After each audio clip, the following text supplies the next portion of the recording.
आप सभी छात्रों का हमारे क्लास में स्वागत है। बच्चों, हमारा जो आज प्रोविज़न है वो है सिखाना बेज थ्योरम क्या है। तो बेज थ्योरम आप आसानी से समझें, इसके लिए टोटल थ्योरम ऑफ प्रोबेबिलिटी समझना अति आवश्यक है। जब तक आप इसको नहीं समझेंगे तब तक बेज थ्योरम समझना बड़ा असंभव भी समझा जा सकता है। तो इसलिए आज जो हम समझाने जा रहे हैं वो पोर्शन आप ध्यान से सुनें। इसको अगर आज आप समझ गए तो फिर आगे आपको बेज थ्योरम समझने में कोई परेशानी नहीं होगी, आप सिंपली समझ जाएंगे। भिन्न भिन्न आदमी इसको अपने अपने ढंग से समझाते हैं। हमारा जो अनुभव है उसको हम आपके पास अभी रखने जा रहे हैं। आशा है आप बहुत आनंदित होइएगा, क्योंकि एकदम सिंपल वे से हम इसको समझाने जा रहे हैं। आप निश्चित तौर से इसको समझ जाएंगे। तो इसके लिए हम इसमें जो जो चीज़ ज़रूरत है उसको पहले एक्सप्लेन कर लेते हैं। इसके उपरांत आपको हम टोटल थ्योरम ऑफ प्रोबेबिलिटी क्या है आज इसको समझाते हैं और इससे रिलेटेड कुछ क्वेश्चन समझा देंगे आपको। तो देखिए, ये टोटल थ्योरम ऑफ प्रोबेबिलिटी समझने के लिए जो इसमें बेसिक ज़रूरत पड़ेगा वो क्या है। तो हम लोग पढ़े हैं 11 में addition theorem of probability, ADDITION theorem, THEOREM theorem of probability, PROBABILIT।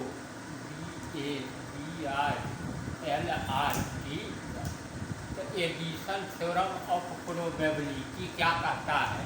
तो कहा जो PA union B union C is equal. तो ये हमको होता है जो PA प्लस PB और प्लस PC। ऐसा कब होता है? तो कहते हैं if A B and C are mutually exclusive, MUTUALLY exclusive, EXCLUSIV event.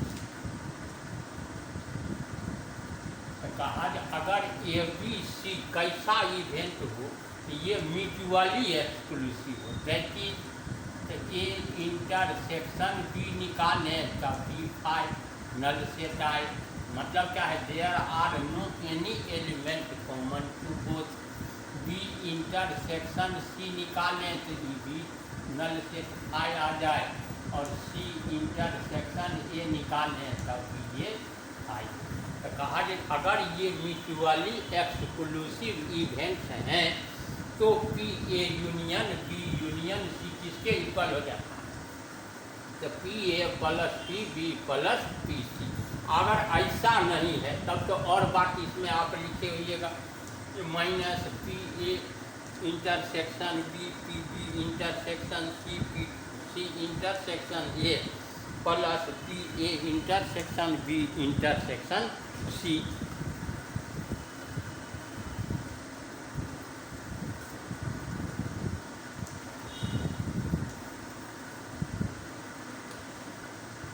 अब इसको अगर आप पहले से समझे हैं तब दूसरा बात एगो और समझिए। दूसरा कंडीशनल प्रोबेबिलिटी पढ़े हैं, जो probability of A intersection B. इसको मल्टीप्लिकेशन थ्योरम ऑफ प्रोबेबिलिटी इसको कहते हैं। तो ये हो गया कंडीशनल प्रोबेबिलिटी। तो probability of A into probability of B when A has already occurred. इस दो चीज़ का इसमें ज़रूरत पड़ेगा। तीसरा जो बात ज़रूरत हमको पढ़ने जा रहा है इसको आप समझिए। तो इसको हम लोग कहते हैं पार्टीशन। ये सब बेसिक बात है जो ज़रूरत पड़ेगा, ये सब समझ लीजिए तब हम आसानी से इसको समझा देते हैं। तो इसको कहे partition, PARTITION partition of A set. ये किसी सेट का पार्टीशन क्या होता है, इसको जरा सा समझते हैं।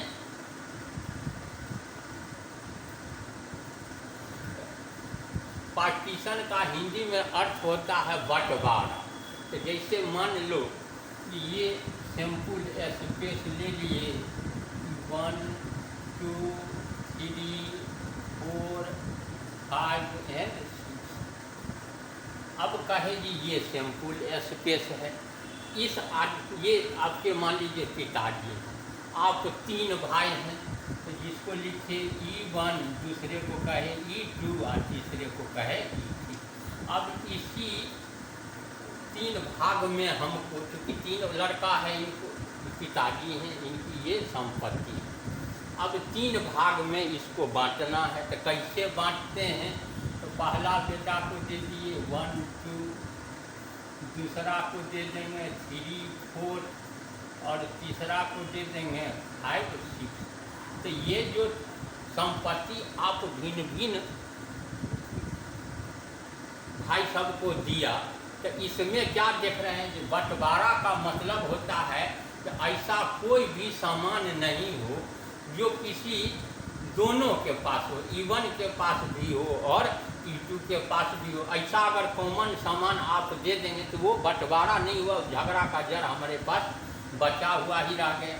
मतलब क्या है कि E1 इंटरसेक्शन E2 निकालें तब E5, E2 इंटरसेक्शन E3 निकालें तब E5 और E1 इंटरसेक्शन E3 करें तब E5। मतलब ये पेयर वाइज म्यूचुअली एक्सक्लूसिव होना चाहिए, तब ये बंटवारा हुआ।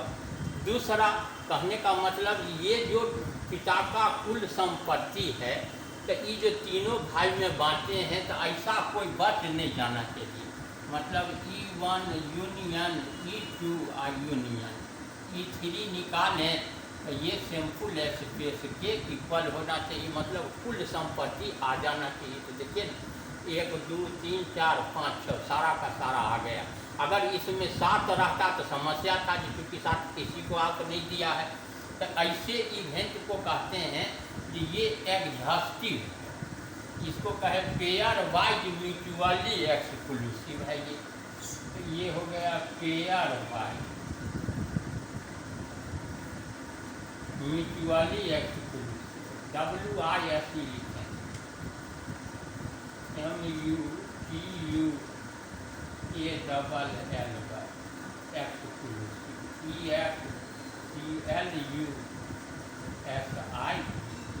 और जब तीनों का यूनियन सैंपल स्पेस हो जाए तो कहते हैं एग्जॉस्टिव,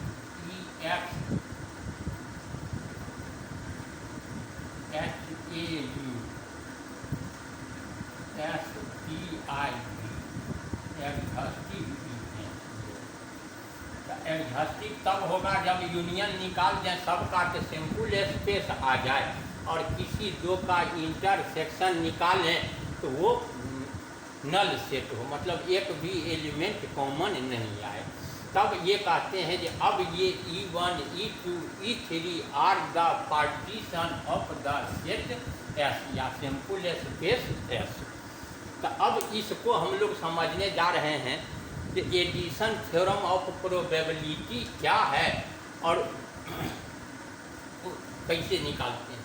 तो अब देखो ये हमसे कहा कि if E1 E2 E3 are 3 events such that, ये तीनों कैसा होना चाहिए कि E1 E2 E3 are pairwise mutually exclusive and exhaustive.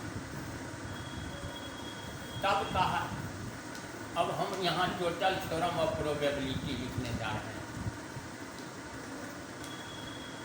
Heading दे रहे हैं टोटल थ्योरम ऑफ प्रोबेबिलिटी। पहले हेडिंग देते हैं, फिर यही सवाल लिखेंगे अभी जो जस्ट सेट दिए। तो इसका नाम है theorem of total probability, TOREM theorem of total probability, TOTAL probability, PROBABILIT,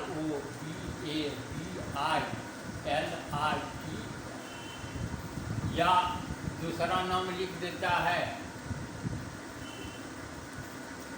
the law of total probability, the law of total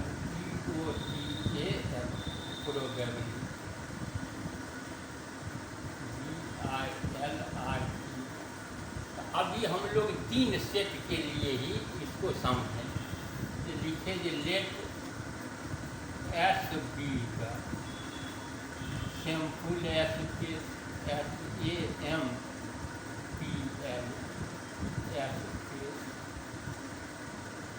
and 3 घटना दिए E1 E2 and E3 are pair by PAIR pair by mutually exclusive MUTUALL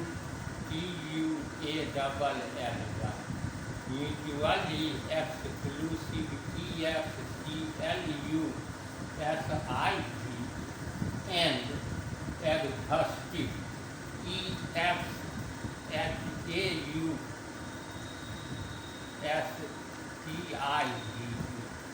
exhaustive.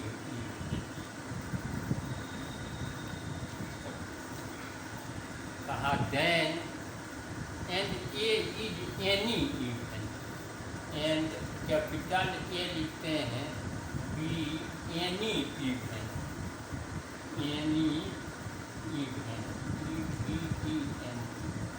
which occurs with OCCURS with E1 E2 E1 और E2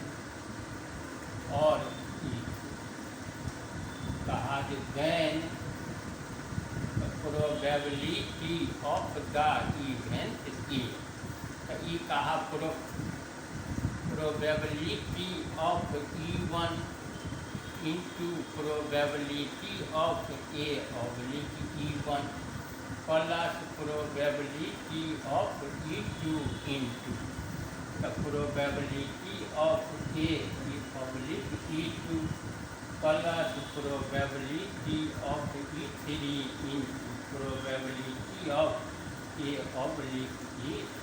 तो हम ये 3 घटना के लिए ही अभी दे रहे हैं। ये E1 E2 E3 up to En लिख सकते हैं, ये सब पेयर वाइज म्यूचुअली एक्सक्लूसिव है। और एक कोई इवेंट है जो E1 E2 E3 और En के साथ अवकर्ष करता है, तब निकालिए। तो यहाँ कहा कि मान लीजिए कि S कोई सैम्पुल स्पेस है और E1 E2 E3 pair wise mutually exclusive event है और एग्जॉस्टिव भी होना चाहिए, मतलब तीनों का यूनियन सैम्पुल स्पेस आना चाहिए, तब ये टोटल थ्योरम लागू है। तीसरा कहा कि एक कोई घटना है जो किसी के साथ भी घटित हो सकती है, E1 के साथ भी E2 के साथ भी या E3 के साथ भी। तब कहा घटना एक की अगर प्रोबेबिलिटी निकालना है तो यही फार्मूला बन के तैयार है। हम इसको एग्जाम्पल के द्वारा पहले प्रूफ करते हैं, इन जनरल करेंगे तो बात नहीं समझ में आएगी। अभी जो हम एक पार्टीशन समझाए हैं, हम उसका सहारा लेते हैं, अब तुरंत समझ लीजिए। मान लो ये कोई सैम्पुल स्पेस S है,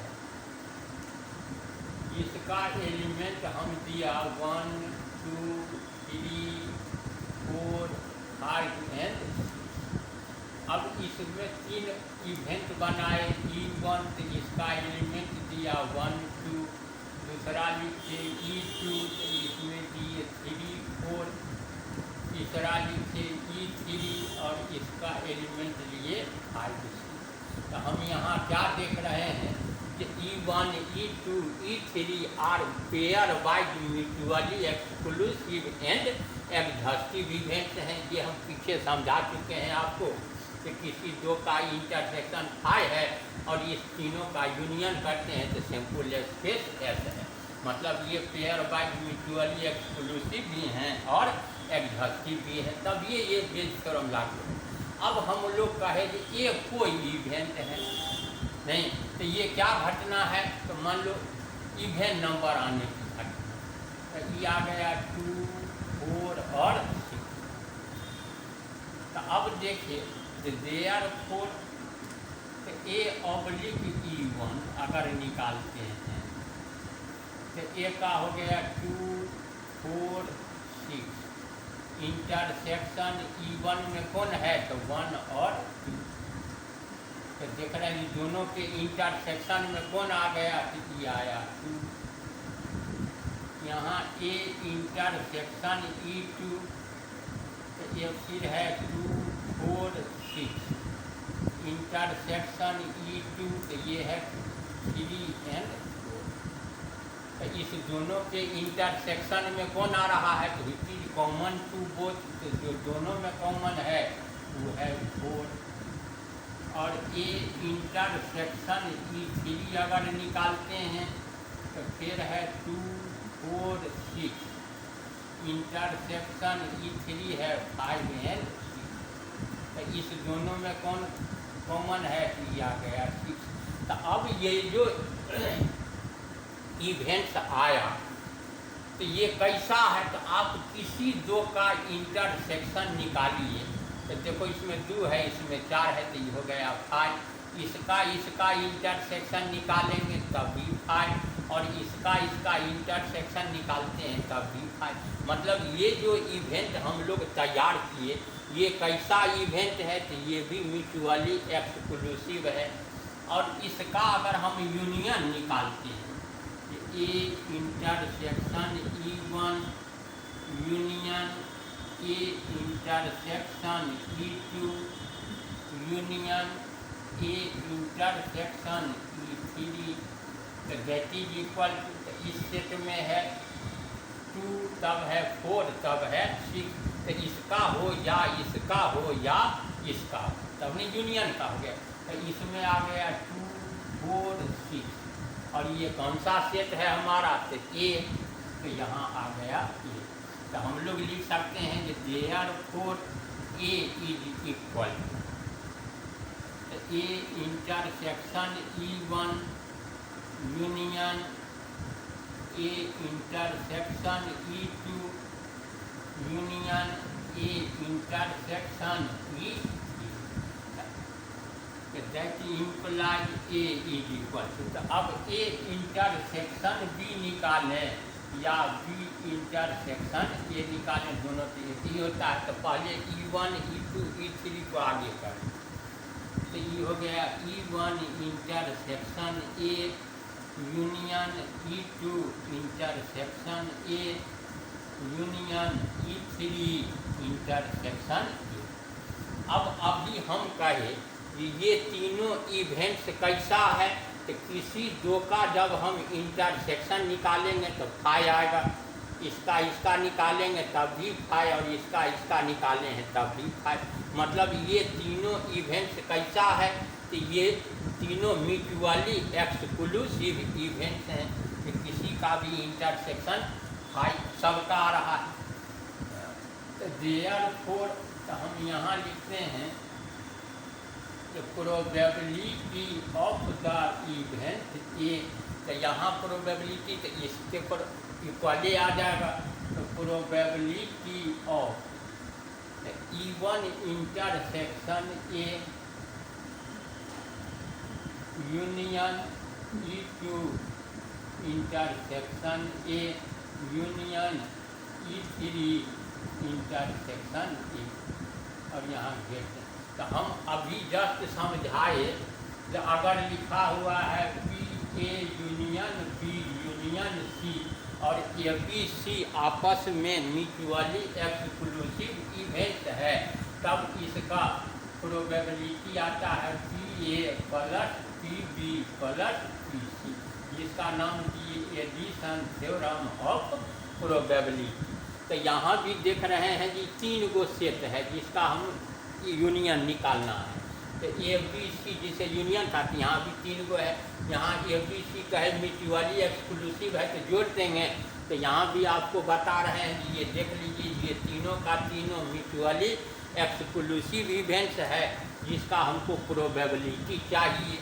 तो दैट इम्प्लाइज यहाँ लिख दिए PA इज इक्वल, तो यूनियन में है तो जोड़ दिए probability of E1 intersection A plus probability of E2 intersection A plus probability of E3 intersection A।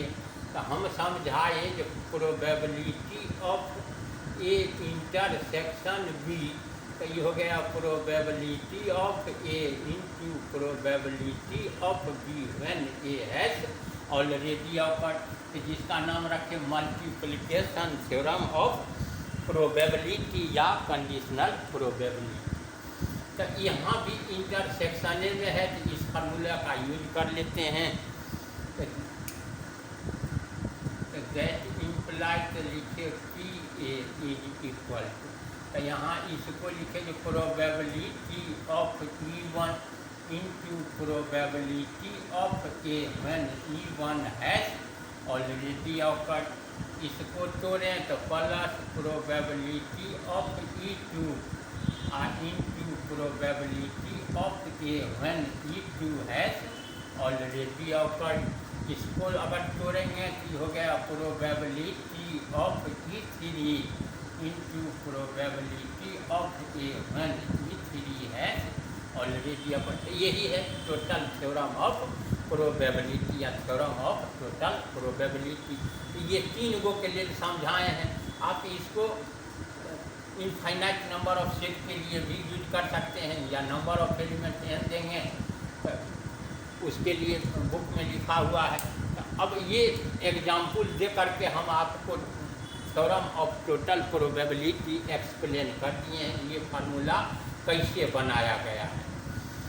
अब इससे रिलेटेड एक आध गो सवाल समझाते हैं, इसको समझ लीजिए तो फिर देखिएगा ये तुरंत आसान हो गया। आशा है इसको आप अवश्य समझे होंगे। अगर समझे हैं तो कमेंट करके हमको सूचित कीजिए, जहाँ सर जी आराम से समझ गए। अब न्यूमेरिकल देखो इस पर में इस ढंग से पूछा जाता है। अब मान लो हमसे एक क्वेश्चन दिया, क्वेश्चन नंबर 1। क्वेश्चन नंबर 1 हम डिस्क्रिप्शन में ये क्वेश्चन लिख देंगे, आप इसको खाली समझिए। हमारे पास कहा 2 गो बैग है, एगो लिखा बैग फर्स्ट, यहाँ लिखे बैग सेकेंड, डबल बैग है। फर्स्ट बैग में कहा 4 red and 3 black ELAC। Second bag में दे रहा है 2 रेड एंड 4 ब्लैक। अब हमसे कहा कि आप क्या कीजिए, एट रेंडम इस 2 में से किसी एक बैग को सेलेक्ट कीजिए और उससे एक गेंद निकालिए। तो जब इस एट रेंडम सेलेक्ट करने के बाद कहता है उससे एक गेंद निकालिए, अब इस बात की क्या प्रोबेबिलिटी है कि वह जो गेंद आप निकाले हैं उसका कलर रेड है। तो अब ऐसे सवाल पर हम लोग योजना कैसे बनाते हैं, सोचे कि तो हमसे ये सवाल क्या कहा है। ये सवाल कहा कि आपके पास 2 गो बैग है, इस दोनों में टोटल इसमें भी 7 बल्ब है और इसमें 6 बल्ब है, BA बल्ब, इसमें भी कितना बल्ब। अब इसमें से कहा सबसे पहला बात जो हमसे कहा कि इस दो में से किसी एक बैग को आप एट रेंडम सेलेक्ट कीजिए। तो पहला बात तो ये घटना घटा कि दो में से हमको एक बैग को सेलेक्ट करना है। जब बैग का सिलेक्शन हो गया, मतलब एक बैग आप चुन लिए, तब कहा उससे आप एक गेंद निकालिए और वह गेंद लाल हो, इस बात की क्या संभावना है ये पता कीजिए। तो देखे तो लिखे जो B consider, BCONSIDER the following, FOLLOWIN events, EVENTS। तो पहले लिखे E1, तो bag first is selected, bag first is selected, SELECTED। तो जो बैग का चुनाव हुआ पहला बैग है, तो इस घटना को कहे E1 का, कि आप दोनों में से कोई चुन सकते हैं। दूसरा लिख दिए E2, तो यहाँ कहे बैग सेकेंड इज सेलेक्टेड। अब तीसरा बात क्या कहा कि इस दो में से कोई एक बैग को आप सेलेक्ट कीजिए और उससे एक गेंद निकालिए और वह गेंद लाल। तो इस घटना को थोड़ा अलग हट के मानना कि the ball drawn from the selected bag, the selected SELECTED bag कि कैसा होना चाहिए, तो इज रेड, वह लाल हो। इसी बात का प्रोबेबिलिटी हमसे पता करना है। हियर अब यहाँ है जो प्रोबेबिलिटी ऑफ E1, अरे दो गो बैगे है, इसी में से किसी एक का सिलेक्शन होगा। तो इस घटना में तो एक ही गो बैग आएगा और सैम्पल स्पेस में तो दो गो बैग है, दो गो में से एगो चुनना है। प्रोबेबिलिटी ऑफ E2 निकालेंगे तो ये भी 1/2 आ रहा है। Probability of A when E1 has already occurred, तो ये घटना पहले घटा। ये क्या कहता है E1, bag first is selected, तो ये पहले आप सूचना दे रहे हैं कि हम पहला बैग सेलेक्ट किया है। और घटना ए क्या है, तो सेलेक्ट किए गए बॉल में से जो गेंद निकाले हैं वो लाल है। तो जब पहला बैग का सलेक्शन होगा तो इसमें रेड कै गो है, तो 4 गो है, और टोटल गेंद कै गो है, तो 7 गो। तो 4 में से एक का चुनाव करेंगे तो 4C1 लिखें या 4 लिख दें। 4C1 भी लिख, 4 में से एक का सलेक्शन, और सैम्पल स्पेस में 7 गो है तो 7C1 कहें या डायरेक्ट 7 का के काम चला लूँ। दूसरा है probability of A when E2 has already awkward, तो ये घटना पहले घटा। तो ये घटना है क्या जो घट गया, तो ये कहता है बैग सेकेंड इज सेलेक्टेड, मतलब दूसरा बैग सेलेक्ट किया है आप, और ये घटना है कि उससे जो गेंद निकाले हैं वो लाल है। तो जब दूसरा गेंद का सिलेक्शन होगा तब तो इसमें 2 गो लाल है आउट ऑफ 6, तो हो जाएगा 2/6। तो hence by the theorem of total probability, hence by the theorem of, by the theorem THEOREM, the theorem of total probability, total probability, तो PA is equal to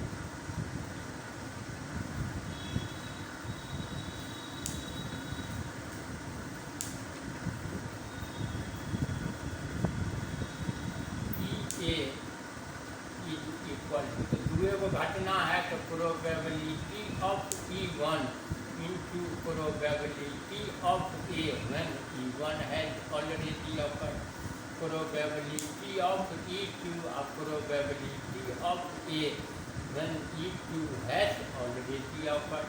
तो प्रोबेबिलिटी ऑफ E1 ई आ गया 1/2, और A oblique E1 तो ये है 4/7। यहाँ का है प्रोबेबिलिटी ऑफ E2 तो ये है 1/2। और ए ऑब्लिक E2 तो ये है 2/6। चलिए 2 दूना 4, तो ई आ गया, E2 से E2 कैंसिल हो गया, तो ई आया 2/7 प्लस 1/6। तो 6 36, 6 7 12, तो ई 6 दूना 12, आई 6 से काट दिए तो 7, 12 7 हो गया 19। बताओ 32 आंसर आ गया। अब दूसरा देखते हैं, एक सवाल और समझाते हैं, इसको समझने का प्रयास करें।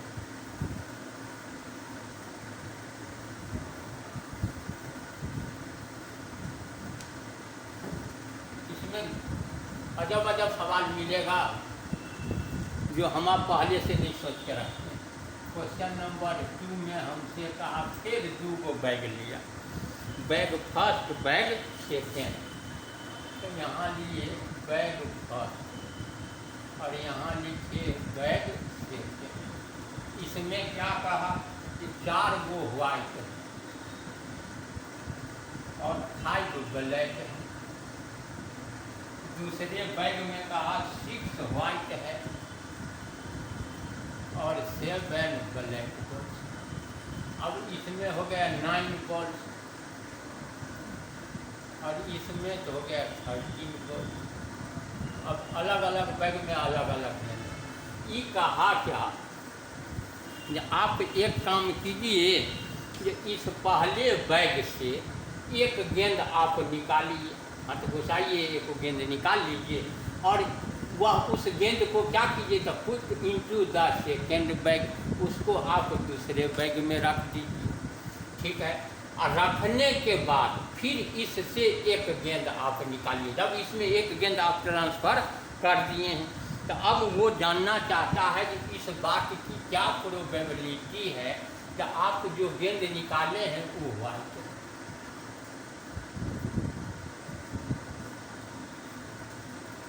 अब यहाँ क्या है कि ये हमसे कहा कि यहाँ बैग सेलेक्ट करने नहीं कर रहा, ये हमसे कह रहा है कि 2 गो बैग में से पहला बैग से एक गेंद निकालिए, without noticing their colour put into the second bag.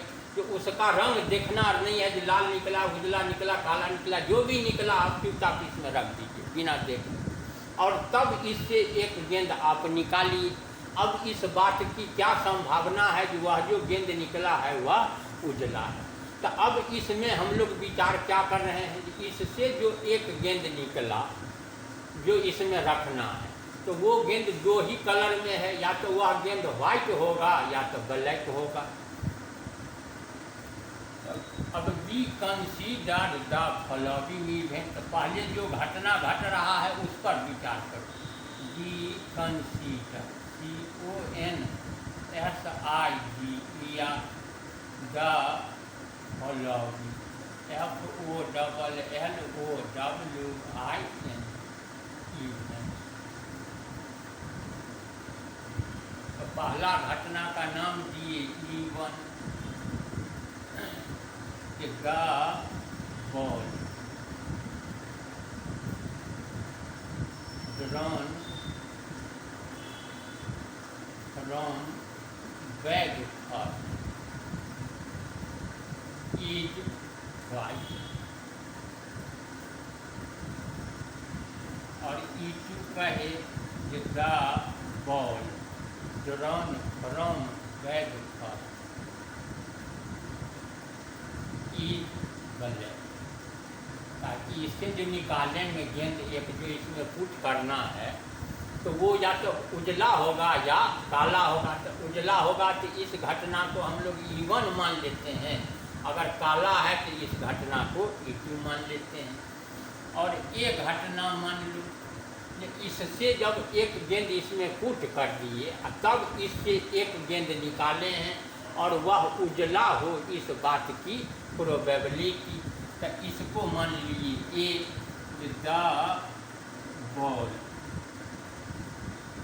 drawn BRAWN from bag to कब the after transformation AFTERANSFORMATION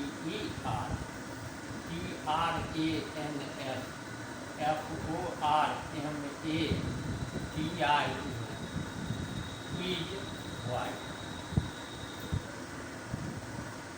इस घटना को मानिए कि इसमें एक गेंद ट्रांसफर करने के बाद जो हम सेकेंड बैग से एक गेंद निकाले हैं वह उजला है, तो इस बात को हम ये मानेंगे।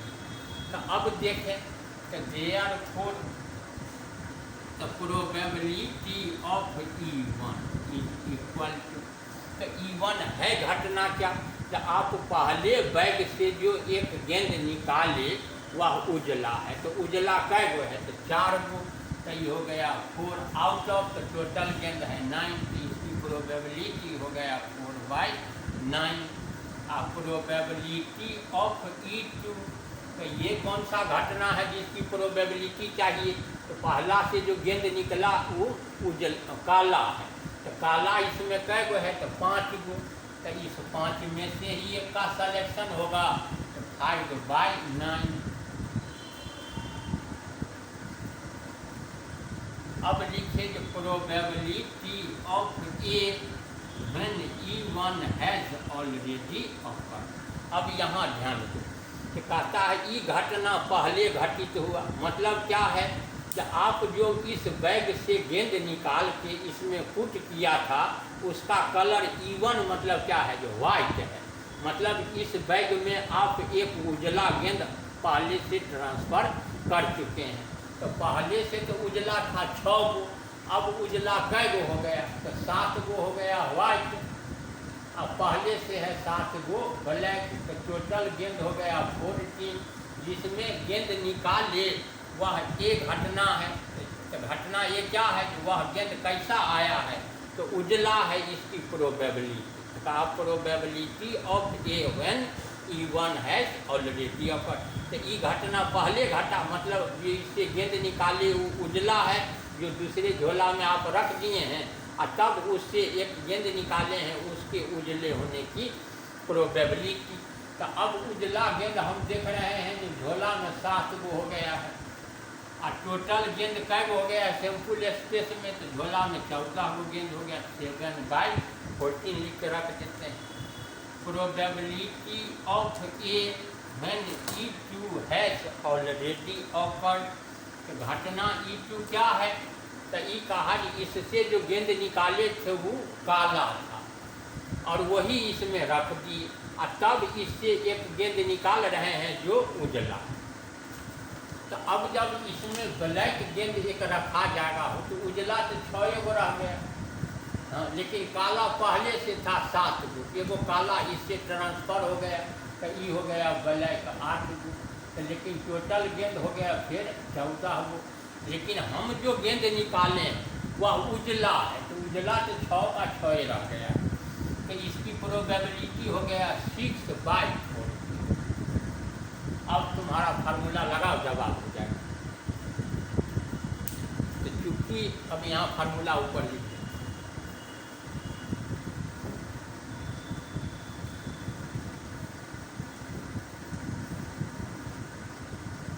लिख देना, hence by the theorem of total probability, hence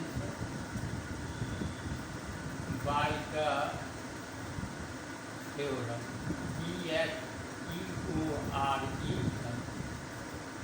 of total probability, TOTALPRO,